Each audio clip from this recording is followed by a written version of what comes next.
मंगलम भगवान वीरो मंगलम गौतमो गणी मंगलम कुंद कुंदाध्यो जैन धर्मोस्तु मंगलम सर्व मंगल मांगल्यम सर्व कल्याणकारकम प्रधानम सर्वधर्माणां जैनम जयतु शासनम जैनम जयतु शासनम जैनम जयतु शासनम। जय बोले देवादिदेव प्रथम तीर्थंकर आदिनाथ भगवान की, अंतिम तीर्थंकर महावीर भगवान की, वर्तमान युग के शासन नायक श्री चारित्र चक्रवर्ती आचार्य भगवान श्री शांत सागर जी महान मुनिराज की, विदेह क्षेत्र में विराजमान 20 तीर्थंकर भगवानों की, अनंत अनंत सिद्ध परमेष्ठी परमात्माओं की, आचार्य भगवान श्री अमित गति जी महाराज की, धर्म परीक्षा ग्रंथ की सभी को जय जिनेन्द्र जय दु जड़ंदो। स्वतंत्रता दिवस 15 अगस्त है। हमारे भारत देश को अंग्रेजों से, उनके शासन से आज़ादी प्राप्त हुई थी। हमें मनुष्यों की दृष्टि से देखा जाए, इस देश पर पराधीनता अन्य देश की थी, उससे स्वतंत्रता प्राप्त हुई। तो स्वतंत्रता दिवस की सबको अग्रिम शुभकामनाएं। यह मनुष्य जिस प्रकार से कभी ना कभी परतंत्र हो जाता है, ये भी एक सोच ही है। साधारणतः जब कोई मनुष्य या कोई अन्य संसारी जीव किसी अन्य के अंदर कार्य करता है तो वह पराधीन कहलाता है। पराधीन, दूसरे के अधीन, दूसरे की आज्ञा का अनुसरण करना पड़ता है। तो यहां पर भी जो प्रसंग चल रहा है, जो स्त्री है यज्ञा, वह अपने पति के समाज के पराधीन है, परंतु स्वच्छंद हो गई है, चरित्रहीन हो गई है। कभी कभी पराधीन होना कोई बुराई नहीं होती है, अनुशासन में रहना कोई परेशानी नहीं है। अगर व्यक्ति अनुशासित होकर के नहीं रहेगा, जो देश के कानून को नहीं मानेगा, जो समाज के कानून को नहीं मानेगा, तो व्यवस्था खराब हो जाती है और उसको देर सवेर उसकी सजा भुगतनी पड़ती है। हम सभी धर्म परीक्षा जैसे ग्रंथ का जो स्वाध्याय कर रहे हैं, यह मोक्ष मार्ग पर ले जाने वाला एक बहुत ही सरल भाषा में लिखा हुआ, एक अत्यंत रुचिकर नवीन ग्रंथ की तरह से है, कि जिसमें अभी तक जो भी कथाएं चल रही हैं, ना किसी तीर्थंकर की कथा है, ना किसी चक्रवर्ती की कथा है, ना किसी, अभी तक सीधे तौर पर देखा जाए तो किसी अन्य अरिहंत केवली की कथा है। आप लोगों ने पहले भी कोई कोई कथाएं पढ़ी हैं, सुनी हैं, भगवान महावीर का चरित्र, भगवान आदिनाथ का चरित्र, पार्श्वनाथ का चरित्र, परंतु यहाँ पे किसका चरित्र चल रहा है? मनोवेग का। कि मनोवेग किस प्रकार से अपने दोस्त को, अपने मित्र को सम्यक दर्शन कराने के लिए प्रयासरत है। तो यहाँ पर भी अनादि काल से जो घटनाक्रम चल रहा है, वह यह बता रहा है कि किस प्रकार से यह जीव परतंत्र है। स्वतंत्रता दिवस पर विशेष रूप से हमारे मन में विचार आया है कि यहां से वहां हम लोग अनादिकाल से बार बार परतंत्रता से स्वतंत्रता की तरफ बढ़ते रहते हैं।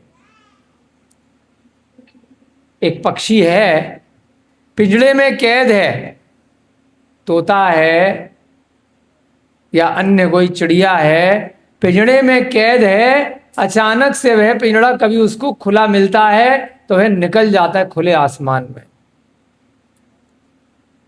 तो हमारे शरीर के अंदर जो हमारा जीव है ये अभी तक परतंत्र है। जो आत्मा है मेरे शरीर के अंदर, आप सबके शरीर के अंदर आपकी अपनी अपनी आत्मा है, ये एक कारावास से निकलती है तो दूसरे कारावास में प्रवेश कर जाती है। कारावास माने जेल, अंग्रेजी में अगर जेल जानते हो आप लोग। जैसे आप बच्चों का अगर गुरुकुल में मन नहीं लग रहा है तो ये आप लोगों के लिए जेल है पूरे दिन की। अनुराधा मैडम यहाँ की जेलर हैं, अंग्रेजों के जमाने की जेलर हैं, है ना। आधे इधर आधे उधर, बाकी मेरे पीछे है। तो ऐसी जेलर यहां पर बैठी हुई हैं आप लोगों के सामने डंडा लेकर के। तो ये भी आप लोगों के लिए कैद के समान है। परंतु अगर निश्चय से देखा जाए, जैन धर्म के ग्रंथ का स्वाध्याय ठीक प्रकार से किया जाए तो भले ही वह तोता उस पिंजड़े में से निकल गया, लेकिन जो उसके अंदर का तोता है, जो वास्तविक कैद है, वह कैद क्या है? ये जो शरीर है हमारा, इसके अंदर मेरी आत्मा कैद है। उस कैद से निकालने के लिए यह धर्म परीक्षा जैसे ग्रंथ का स्वाध्याय हम लोग कर रहे हैं। मोक्ष मार्ग इस आत्मा को जो मेरे शरीर के अंदर है उसको बाहर निकालने की कला है। घर के अंदर से आप निकल करके बाहर चले गए, जेल के अंदर से आप बाहर छूट करके आ गए, आपको लग रहा है कि मैं आजाद हो गया, सजा पूरी कर ली। इस जीवन में जो आयु आप और मुझे मिली है, हम सबको मिली है अपनी अपनी आयु, ये भी एक जेल है। इस संसार में हम लोग बंध गए हैं, इस संसार से बाहर नहीं निकल पा रहे। जब कभी कोई बहुत बड़ी परेशानी आ जाती है, कोई विपत्ति आ जाती है, तब मन में निराशात्मक विचार आ जाते हैं कि कब मेरी मौत आ जाए, कब मैं इस संसार से मुक्ति को प्राप्त हूं और कब इस जेल से पीछा छूटे। कहां फंस गया हूं, जो कार्य करता हूं उसमें सफलता प्राप्त नहीं होती है, परेशानी ही परेशानियां आती हैं। कितनी मेहनत, कितना तकलीफें इस संसार में मुझे उठानी पड़ती हैं। परिवार, मित्र, शत्रु, मकान, दुकान, कितना द्रव्य मुझे इकट्ठा करना पड़ता है और अपनी आंखों के सामने वह द्रव्य समाप्त हो जाता है। इतना कष्ट हर जीव को सहन करना पड़ता है। मैं अपने दुख से दुखी हूं, अनुराग भैया जी सामने बैठे हैं, ये अपने दुख से दुखी हैं, काजल अपने दुख से दुखी है, जयकरण जी अपने दुख से दुखी हैं, जितने लोगों के नाम मुझे याद हैं वो सारे की सारे जीव, सब लोग दुखी हैं। संसार में कोई भी सुखी नहीं है। कारण क्योंकि हमें लगता है कि देश आज़ाद हो गया, हम आज़ाद हो गए। आज़ाद हुए क्या? कितने पैसे मिल गए आज़ाद होने के बाद? काम चल रहा है, हर महीने मेहनत करनी पड़ रही है ना खाना खाने के लिए, प्रतिदिन प्रयास करना पड़ रहा है, कुछ ना कुछ मेहनत करनी पड़ रही है, तब दाल रोटी चलेगी, तब यह शरीर चल पाएगा। आजादी किससे मिली? बस एक मानसिक आजादी मिल गई कि देश आजाद हो गया, खुश हो गए। परंतु जैन धर्म उससे भी बहुत आगे का है। देश आजाद हो गया, बहुत अच्छी बात है, लेकिन मैं कब आजाद होऊंगा? अनुराधा जी, आप कब आजाद होगे? क्या आप आजाद हो? सोच के देखिए। जो हम बात करना चाह रहे हैं, जो इस ग्रंथ में बातें आई हैं, क्या मैं आजाद हूं? इस संसार में कोई भी जीव आजाद नहीं है। किसने जकड़ रखा है, किसने बंद कर रखा है? इस शरीर ने मुझे बंद कर रखा है। सबसे पहले तो जो मैं हूं, मैं गौरव जैन नहीं हूं, मैं जयकरण नहीं हूं। मैं कौन हूं? उससे भी परे। हर बार मेरा नाम बदल जाता है, हर जीवन में मेरा कार्य बदल जाता है, हर नए पर्याय में मेरी अवस्था बदल जाती है, मेरा स्थान बदल जाता है। यह नाम केवल क्षणिक है, यह स्थान क्षणिक है। जैसे बुलबुले की एक बूंद होती है, जल की बूंद बुलबुले के समान। जैसे इंद्रधनुष होता है, थोड़ी देर के लिए आता है, जैसे आकाश की बिजली होती है, ऐसा ही ये शरीर है, ये पर्याय है। इसके अंदर मैं बंद हूं, मेरी आत्मा कैद है। बचपन से लेकर आज तक वह बस जेल थोड़ी बड़ी छोटी होती चली जाती है।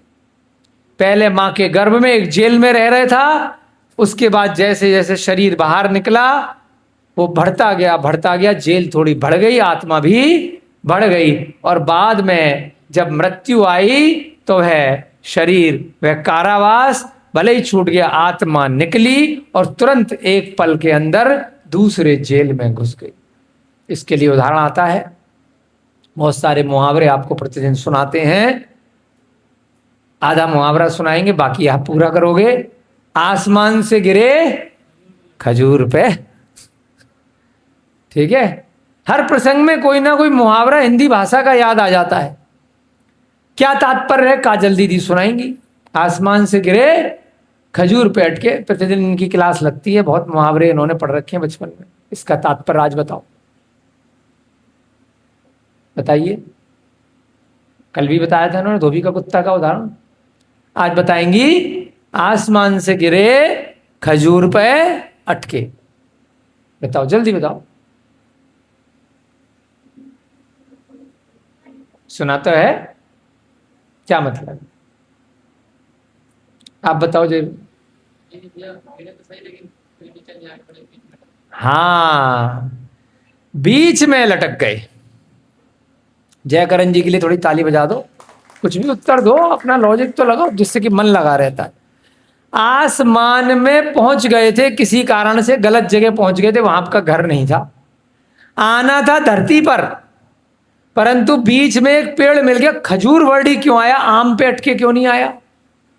बताओ, इसमें भी बहुत बड़ा लॉजिक है। नीम पे अटके क्यों नहीं आया? आप तो औषधि बनाते, बताओ।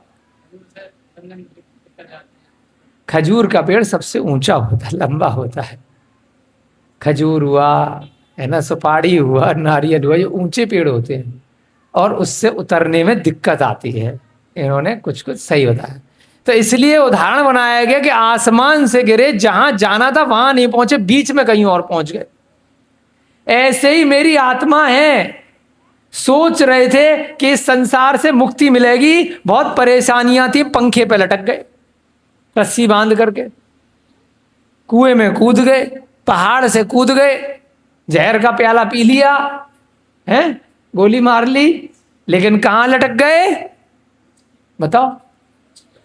परेशानियां थी, दिक्कतें थी, पैसा देना था, रोग था, विपत्ति थी, कोई इष्ट चला गया था, तो इस कारण से क्या हुआ कि चलो सुसाइड कर लेते हैं कि यहां से मुक्ति मिलेगी। लेकिन कहां अटक गए?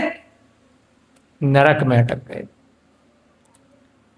और ज्यादा परेशानी, बीच में हवा में लटक गए, ना इधर के ना उधर के। जैसे कल काजल ने कहा, एक तरफ कुआं एक तरफ खाई, एक तरफ बोलती है कि कुएं में कूद जाऊंगी, एक तरफ बोलती है खाई में गिर जाऊंगी।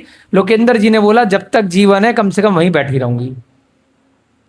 तो अब तो हिलजुल भी नहीं सकते उस पेड़ पे से, गिरेंगे तो टूट चोट लगेगी, मर सकते हैं, इतनी ऊंचाई से गिरेंगे। तो जितना जीवन है वहीं बैठे रहेंगे। कम से कम ऊपर चल फिर तो रहे थे, कहीं आसमान में कोई जगह थी। ऐसा कूदे वहां से बचने के लिए कि मझधार में अटक गए। ऐसी ही मेरी आत्मा है, जब तक मोक्ष मार्ग के बारे में सही सही जानकारी नहीं है, अंदाजे से तुक्के लगा रहे हैं, गलत जगह कूद जाती है, गलत निर्णय ले लेती है और मिथ्यात्व में चली जाती है। हर जीव जो मिथ्या दर्शन का पालन करता है वो यह खुद नहीं कह रहा कि मैं मिथ्या दर्शन का पालन कर रहा हूं, उसे ऐसी अनुभूति होती है कि यहां से मुझे मुक्ति की प्राप्ति हो जाएगी, यही सही मार्ग है।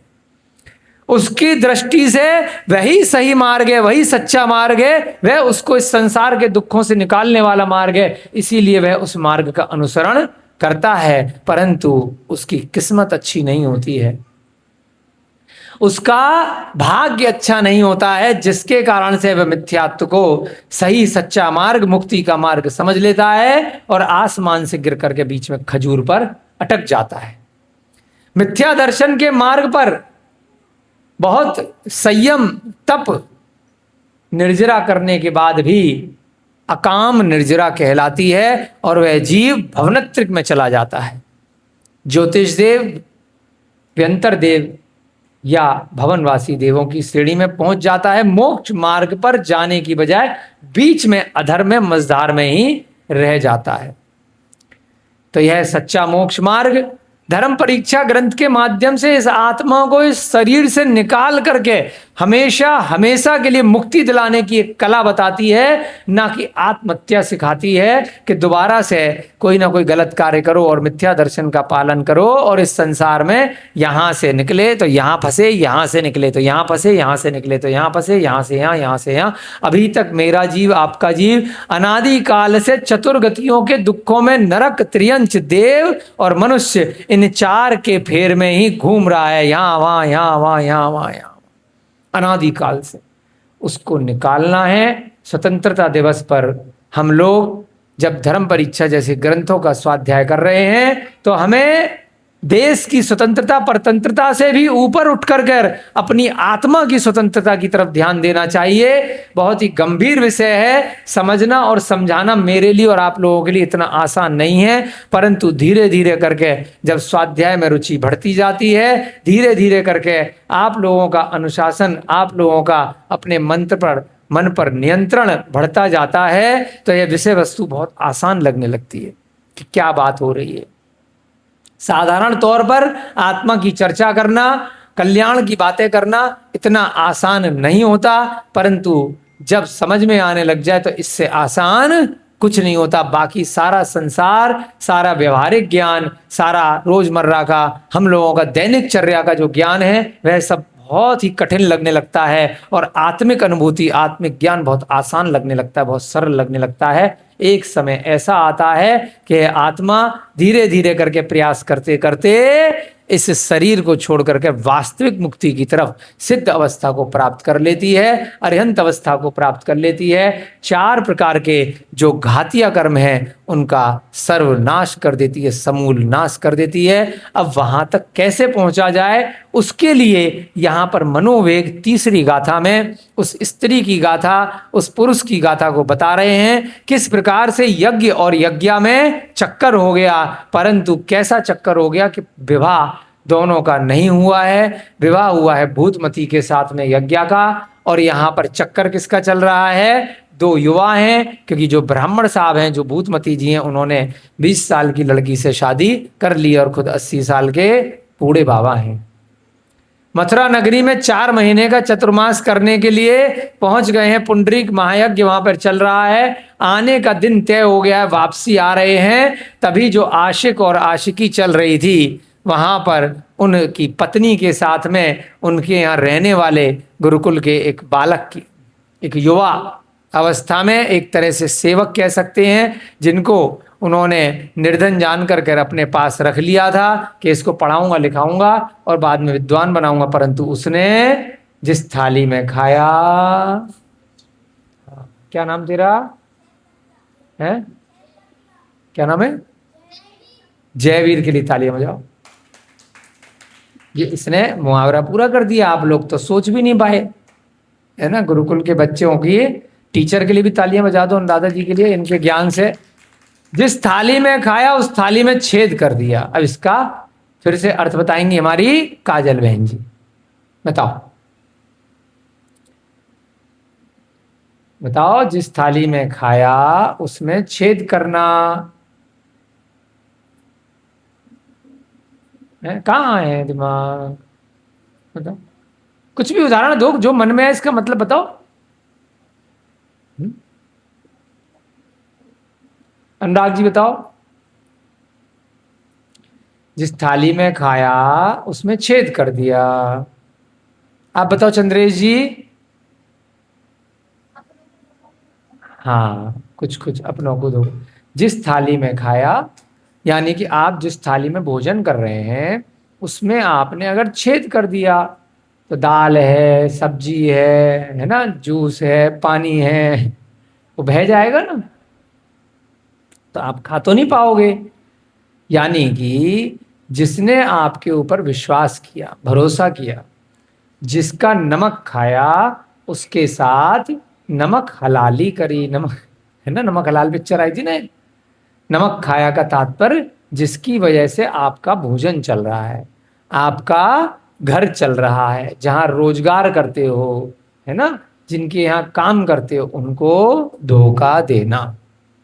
जिनके यहाँ आप पढ़ रहे हो, जहां से आपने शिक्षा प्राप्त करी, उन्हीं गुरुजी को धोखा दे दिया, उन्हीं की पत्नी के साथ चक्कर चला के बैठ गए। तो इसको क्या बोला? नमक हलाली, धोखाधड़ी, बेईमानी, चीटिंग करना, है ना। जो लोग, क्या होता है, ये सब मायाचारी के अंदर ही आता है। बेईमानी, छल कपट, है ना। आपको किसी भरोसे की वजह से कुछ पैसे दे करके भेजा, कुछ कार्य करने के लिए भेजा, और आपने क्या किया, उसमें बेईमानी करी। हिसाब किताब में बेईमानी करना, है ना, गलत खाते बनाना, इधर का उधर गड़बड़ी करना, कमीशन खाना, है ना, जबकि आपको उस चीज के लिए ईमानदारी से तनख्वाह मिल रही है ना, फिर भी आपने क्या किया, बेईमानी करी। तो धीरे धीरे क्या होगा, आपने स्वयं की थाली में ही छेद कर दिया। क्योंकि अगर जहां आप व्यापार कर रहे हैं, जहां आप कार्य कर रहे हैं, उस थाली में आप छेद नहीं करते, बेईमानी नहीं करते, धोखाधड़ी नहीं करते, तो क्या होता, थाली भरी रहती, आपको भरपेट भोजन मिलता, और आपका भी नुकसान नहीं होता। उससे क्या होता, अन्य जो लोग काम कर रहे हैं, भाई मेरे को, मेरा पेट भर गया है, अब इसमें भोजन ज्यादा है, तुम भी खा लो, तुम भी खा लो, तो सब खाते, तो तुम्हें भी ज्यादा प्राप्त होता बाद में। परंतु छेद करने से क्या हुआ कि वह जल नीचे से निकल गया, ना आपका रहा ना उनका रहा। आपको बस आशंका रही कि नीचे मैंने अपना कटोरा रख रखा है और उस छेद में से मेरा घर, मेरा घड़ा भर रहा है, जबकि ऐसा होता नहीं है। जब छेद आप कर देते हैं, जिस थाली में ही खाते हैं उसी में जब आप छेद कर देते हैं, यानी कि धोखाधड़ी करते हैं, बेईमानी करते हैं, तो एक दिन वो थाली भरती ही नहीं है और आप भी नौकरी से चले जाते, पकड़ में आ जाती है चीजें। तो कभी भी बेईमानी नहीं करनी चाहिए। भगवान सब देख रहा है, कर्म सब देख रहे हैं। तो यहां पर वे यज्ञ और यज्ञ क्या कर रहे हैं, जिस थाली में खा रहे हैं उसी में छेद कर रहे हैं, तो अपने को नहीं करना है। क्या किया, जब वह बड़ा टेंशन में आ गया, जो यज्ञ नाम का बालक था, कि कल हमारे ताऊ जी आने वाले हैं और आकर के हमें पकड़ लेंगे, हमारे गुरु जी रंगे हाथों, तो क्या होगा, मेरे को बड़ी टेंशन है। 4 महीने से मैं तेरे साथ रह रहा था, परंतु अब गुरु जी के आने का समय हो गया है, तो अब मैं बड़ा चिंतित हूं। यहां रहूंगा तो दिक्कत है, चला जाऊंगा तो तेरी याद में कैसे रहूंगा, यहां रहूंगा तो पकड़ा जाऊंगा। तो स्त्री बड़ी तेज है, जबकि घर की मालिकिन है। उसके पति का सारा द्रव्य, सारा धन, सारा रुपया पैसा, सारा धन धान्य, सारे आभूषण, सब मकान इत्यादि सब उसी का है, लेकिन जब वो काम के वश में अंधी हो चुकी है, और यहाँ पर गलती उस वृद्ध साधु की है जिसने युवा स्त्री से विवाह कर लिया है, तो गलती भले ही किसी की भी हो, लेकिन चरित्रहीनता इस स्त्री की है। तो इसने उस धन धान्य को छोड़ करके, जो सब कुछ उसी का था, उसने क्या प्लानिंग बनाई कि चल मेरे आशिक, चल मेरे बटुक, चल मेरे दोस्त, यज्ञ एक काम करते हैं, यहां से खूब सारा रुपया पैसा जो मेरे पति का है उसको जितना बटोर सकते हैं बटोर लेते हैं, और कहीं और चल के आशियाना बनाते हैं। यहां से दूर कहीं दूसरे शहर में चलते हैं और वहां चल करके ऐश करेंगे। यह जो यौवन जा रहा है, उसके श्रेष्ठ आनंद का उपभोग करते हुए हम दोनों इस दुर्लभ व मनोहर मनुष्य जन्म को सफल करेंगे। क्या प्लानिंग बना रही है वो कि देख भाई, अभी तो कुछ साल की यौवन अवस्था बची है, अभी केवल 4 महीने ही ऐश मारा है, एक काम करेंगे, काम धंधा तो कुछ करने की जरूरत पड़ेगी नहीं, मेरे पति पे बहुत सारा रुपया पैसा है, मुझे मालूम है कहाँ रखा है, तिजोरी की चाबी तो मुझे ही दे करके गया है, हम और तुम चलते हैं और इस यौवन अवस्था का भरपूर आनंद उठाते हैं। यह मनोहर यौवन, यह मनोहर मनुष्य जन्म दोबारा मिले ना मिले, जितना मौज मारनी है वह आनंद उठाते हैं। 42वें नंबर की गाथा। कुर्वहे सफलम नृत्यम दुर्वापम मनोरमम निर्विषावो रसम सारम तारुण्य स्यास्य गच्छता। तारुण्य माने युवा अवस्था, यौवन अवस्था, तरुण अवस्था। गच्छता, ये यौवन जाने वाला है, कल को हम बूढ़े हो जाएंगे। निर्विषावो रसम सारम, इस यौवन अवस्था में क्या खूब रस है ना, खूब अच्छी अवस्था है। कुर्वहे सफलम नृत्यम, इस जीवन को सफल बनाना चाहिए, है ना। कुर्वहे यानी कि करना चाहिए सफल, नृत्यम दुर्वापम मनोरमम, है ना, उसके श्रेष्ठ मनोहर, मनोरमम मनोहर आनंद का उपभोग करना चाहिए। यह जो मनुष्य जीवन है बहुत दुर्लभ जीवन प्राप्त हुआ है। वैराग्य प्रधान जब प्रसंग आता है तब भी यही लाइन होती है कि भैया ये मनुष्य जीवन दोबारा नहीं मिलेगा, धर्म कर ले, है ना, सम्यक दर्शन ज्ञान चारित्र प्राप्त कर ले, रत्नत्रय प्राप्त कर ले।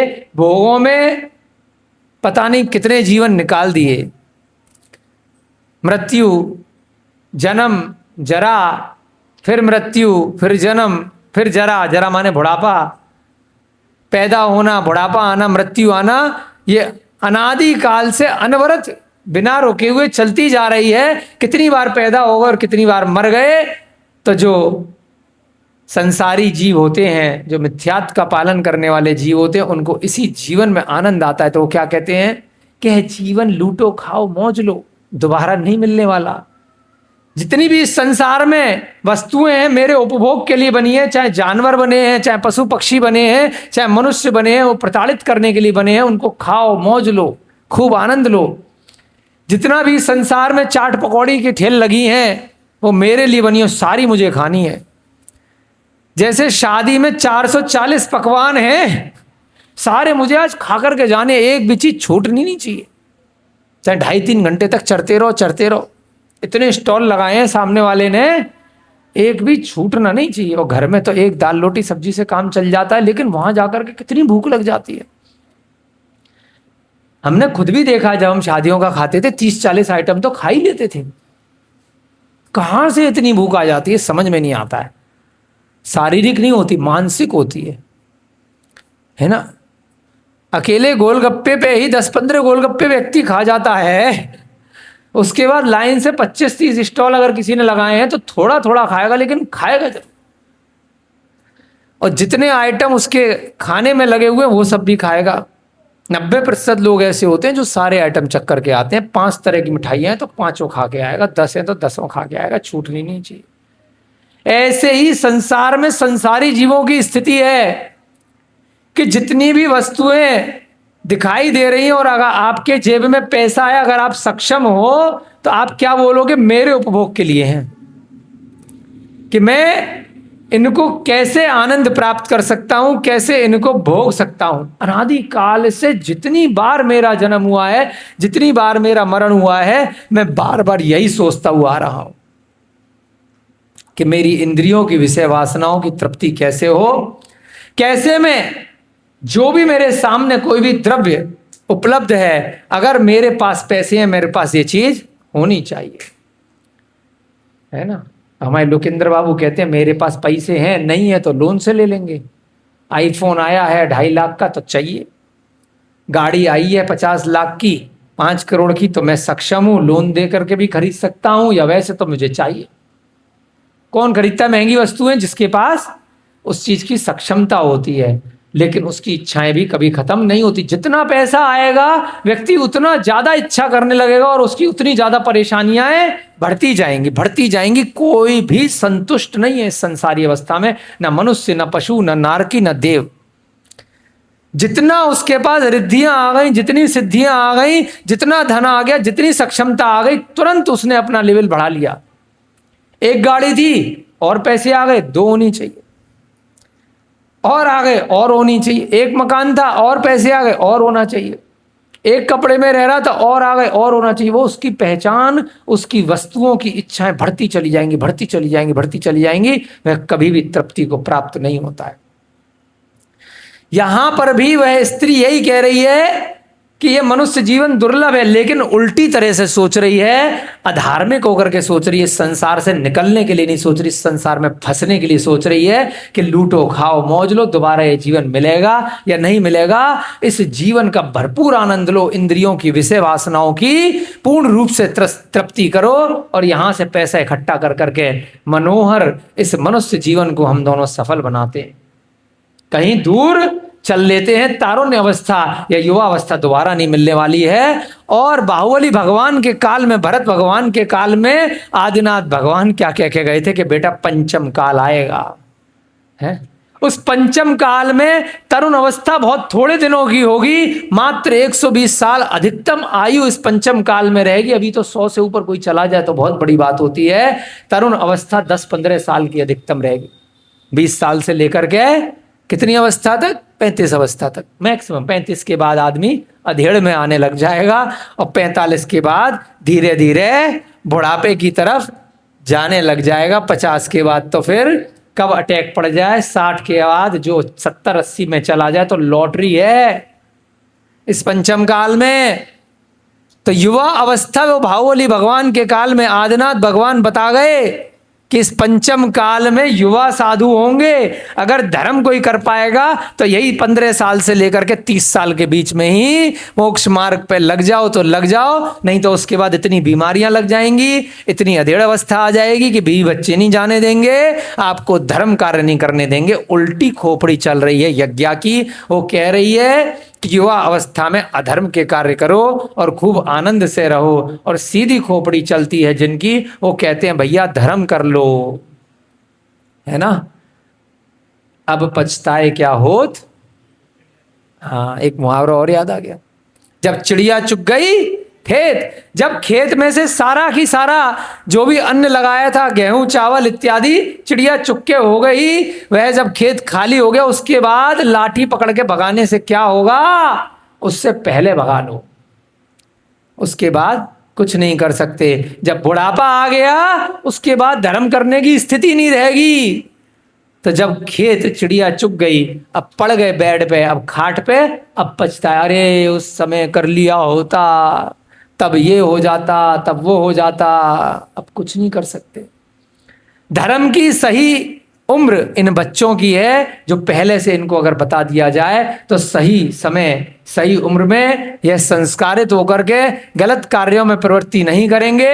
यज्ञ और यज्ञ जो गलत कार्य कर रहे हैं उसका उनको जो परिणाम मिलने वाला है उसकी कथा सुन करके बच जाएंगे। जो शराब, मांसाहार, कुरीतियां, कुशील, अब्रह्मचर्य का पालन करते हैं, उनका क्या हश्र होता है। वह इन ग्रंथों के माध्यम से, धर्म परीक्षा जैसे ग्रंथों के माध्यम से हम लोगों को जागरूक किया जा रहा है, जागृत किया जा रहा है। उसको सही समय पर पहले से ही सुन लिया जाएगा तो उस गलत कार्य में प्रवृत्ति होने से पहले ही हम बच जाएंगे। फिर नहीं तो बाद में कहते फिरोगे अब पछताए क्या होत। जब चिड़िया चुग गई खेत, जब वो गलत कार्य हो गया, अब तो सजा भुगतनी पड़ेगी, अब तो उस पाप का उदय आएगा, कर्म सजा देंगे, तो बाद में बस माफी मांगते रह जाओगे। उससे अच्छा पहले ही वह पाप का कार्य करने से बच जाओ। तुम चिंता को छोड़कर 2 शवों मुर्दा शरीरों को ले आओ। अब जैसे पिछली गाथा में प्लानिंग बनाई थी, वक्र ने अपने मित्र जो दूसरा राजा था उसको फंसाने के लिए प्लानिंग बनाई थी कि मैं मर जाऊं तो मेरी लाश से इल्जाम लगा देना कि दूसरे वाले राजा ने मुझे मारा है। यहां पर भी वह स्त्री कुछ ऐसी ही प्लानिंग बता रही है। देखते हैं, पढ़ते हैं। एक काम करो, कहीं से शमशान घाट से या कहीं से भी इकट्ठा करके 2 मरे हुए लोग ले आओ। जल्दी से क्लास समाप्त करेंगे, 2 गाथाएं पढ़ के उसके बाद बच्चों को भेजना, बस खत्म होने वाली है क्योंकि इसकी बैटरी भी ज्यादा नहीं है। 2 मुर्दा शरीरों को ले आओ। नई प्लानिंग सुन लो बच्चों, करना मत, सुन करके सीखना कि कैसे कैसे लोग षड्यंत्र रचते हैं, कैसे कैसे लोग मायाचारी करते हैं। 2 लाश ले आओ। बताओ शर्म नहीं आ रही? लाश में तो वैसे ही डर लग जाता है देख करके। क्या प्लानिंग बना रही है अपने आशिक को कि 2 मुर्दा शरीरों को ले आओ, 1 नहीं 2। फिर मैं यहां से निकलने का उपाय करती हूं जिससे समस्त जन नहीं जान सकेंगे। अच्छा, मुझे पता है क्या लग रहा है, ऐसा ही कुछ पांडवों ने भी किया था। लाख के महल में जब कौरवों ने आग लगाई थी, उन्होंने भी नकली लोग वहां पर छोड़ दिए थे कि कौरव लोग सोचेंगे कि महल जल गया, ये सारे के सारे मर गए। मुझे ऐसा लगता है कि ये भी कोई उसी महाभारत के चरित्र से प्रेरणा लेकर के 2 लाशों को जला करके घर में वहां से रफू चक्कर होने का प्लान बना रही है। देखिए, हम पहले से पढ़ के नहीं आए हैं ग्रंथ, हमें भी इसीलिए आनंद आता है। आपके समक्ष पहली बार ही पढ़ते हैं तो हमारी भी रुचि बनी जाती है कि आगे क्या होगा क्या होगा। तो ऐसी रुचि हमारी भी बनी रहती है आप लोगों के निमित्त से। विमुच्य व्याकुली भावम तो माने शव द्वयम। शव माने लाश, द्वयम माने 2, माने 2 मनुष्यों के शव लेकर के आओ और व्याकुल भाव मत हो, उससे मुक्ति तुम्हें दिलवाती हो। विमुच्य करोमि निर्गमो पाए म लक्ष्यम खिलई जनई। और उसके बाद मैं यहां से निकलने का लक्ष्य बनाती हूं। निर्गम माने यहां से निकलने का रास्ता। अभी तक हमने क्या बताया, इस आत्मा को शरीर से निकालने का रास्ता कि दोबारा शरीर प्राप्त ना हो, वही मोक्ष मार्ग है। नहीं तो यहां से निकले और दोबारा दूसरा शरीर मिल गया तो कोई फायदा नहीं है, आसमान से गिरे खजूर पे अटके वाली बात हो जाएगी।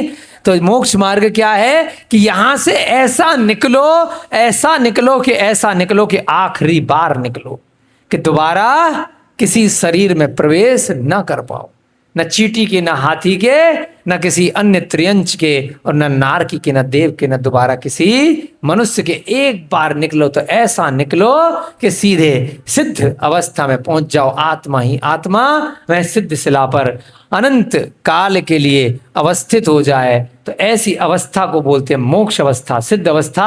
यहां पर वो कहां से निकलने की बात कर रही है? उस घर से निकलने की बात कर रही है। तो क्या कह रही है यज्ञा? एक काम करो, 2 लाशें ले आओ और उसके बाद मैं यहां से निर्गम, यहां से बाहर निकलने का प्लान करती हूं जिससे किसी को भी पता नहीं चलेगा। इस पर बटुक ने हर्ष चित्त होकर उस यज्ञा के समस्त कथन को सीखा। अरे यार, क्या आइडिया दिया, मैं समझ रहा हूं, तेरी प्लानिंग में तो दम है ना? बिल्कुल ठीक कहा, क्या क्लिक हो गया। कामी जन ऐसे कार्य में दूसरे की शिक्षा की अपेक्षा नहीं करते हैं। वे ऐसे कार्य के विषय में दुह प्रबोध नहीं हुआ करते हैं। ऐसे कार्य को बहुत सरलता से समझ जाते क्योंकि वो कामी है। 4 महीने से उसके साथ रासलीला रचा रहा है तो दोनों की दोनों कामी हैं, दोनों की दोनों चरित्रहीन हैं। एक अपने गुरु की पत्नी के साथ में गलत व्यवहार कर रहा है, एक युवा व्यक्ति जो अपना पति नहीं है उसको छोड़ करके अपने पति को धोखा दे करके गलत कार्य कर रही है। दोनों दुष्ट महादुष्टों की श्रेणी में आते हैं। ऐसे कार्य हम लोग ना करें, ऐसी हमें इस ग्रंथ से प्रेरणा प्राप्त हो रही है। परंतु क्या हो रहा है, वह कामी होने के कारण से तुरंत उस स्त्री की बात को स्वीकार कर लेता है क्योंकि काम की आकांक्षा उसको भी बहुत है। प्रपेदे स वचस तस्या नेहि शेषम हृष्ट मानसः जायन्ते ने दृशे कार्य दो प्रबोधा ही कामिनः। जो कामिना, जो कामी जन होते हैं वह बहुत ही इस प्रकार के वचस तस्या प्रपेदे स माने वह जो लड़का है वह उसके वचनों को नहीं शेषम यानी कि शेष कुछ भी नहीं रहता, पूरे के पूरे उसने जो डायलॉग दिया, जो आइडिया दिया, हृष्ट मानव अपने हृदय से स्वीकार कर लेता है, हर्षित होकर के। हृष्ट मानस पूरे मन से, अरे वाह क्या आइडिया दिया। बहुत टाइम हम टेंशन में रहते हैं ना, क्या करूं, दुविधा है कैसे करूं। तुरंत कोई आइडिया दे दे, अरे यार सांप भी मर गया और लाठी भी नहीं टूटी, काम भी हो गया, है ना। तू भी मेरे साथ, पैसा भी मेरे साथ, है ना, दोनों हाथों में लड्डू है ना। कितने सारे मुहावरे याद आ जाते हैं आप लोगों के साथ बैठे बैठे।